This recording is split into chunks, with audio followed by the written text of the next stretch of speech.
طریقه صحیح انگل زدایی. وقتی حرف از انگل زدایی میشه اکثرا به انگل ها در بدن پرنده فکر میکنن، اما انگل زدایی هم برای انگل های داخلی و هم برای انگل های خارجی بدن تعریف میشه. انگل زدایی داخلی کبوتر معمولا با 3 داروی آلبندازول، فنبندازول و لوامیزول انجام میشه و مقدار مصرف هر کدوم 1 cc در 1 لیتر آب. اما هر داروی انگل یک سری از انگل های بدن رو از بین میبره، پس بهتره 3 روز متوالی با 3 داروی انگل متفاوت انجام بشه. و این انگل زدایی حتما قبل از جفت کردن کبوترها به شدت توصیه میشه و لازمه. اما انگل های خارجی بدن کبوترها همون مگس کبوتر، شپش پر و بالها و پشه ها هستن. از بین بردن اونها مخصوصا در زمانهای پرش کبوترها خیلی واجبه، چون کاهش ساعت چشمگیری رو به خاطر آسیب رسوندن به بدن و پر پرنده وارد میکنه. اگر هر هفته از ترکیب سرکه سیب و مقدار کمی نمک در آب پرنده در زمان حمام کردن استفاده بشه، این حشرات از بین میره و در شرایط خاص میتونید از سم مکتومین 1 cc در 1 لیتر آب استفاده کنید و بدن کبوتر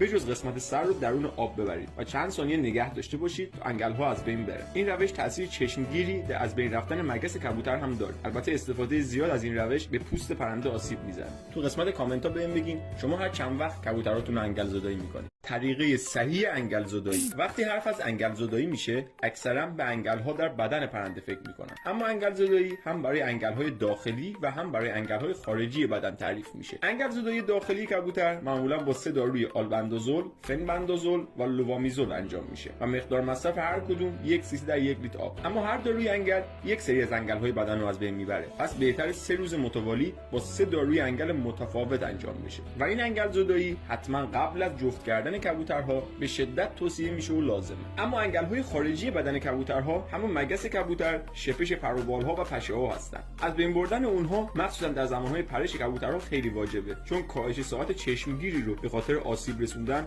به بدن و پر پرنده وارد میکنه. اگر هر هفته از ترکیب سرکه سیب و مقدار کمی نمک در آب پرنده در زمان حمام کردن استفاده بشه، این حشرات از بین میره و در شرایط خاص میتونید از سم مکتومین 1 cc در 1 لیتر آب استفاده کنید و بدن کبوتر بجز قسمت سر رو درون آب ببرید و چند ثانیه نگه داشته باشید تا انگل ها از بین بره. این روش تاثیر چشمگیری در از بین رفتن مگس کبوتر هم داره. البته استفاده زیاد از این روش به پوست پرنده آسیب میزنه. تو قسمت کامنت ها بهم بگین شما هر چند وقت کبوتراتون رو انگل زدایی میکنید.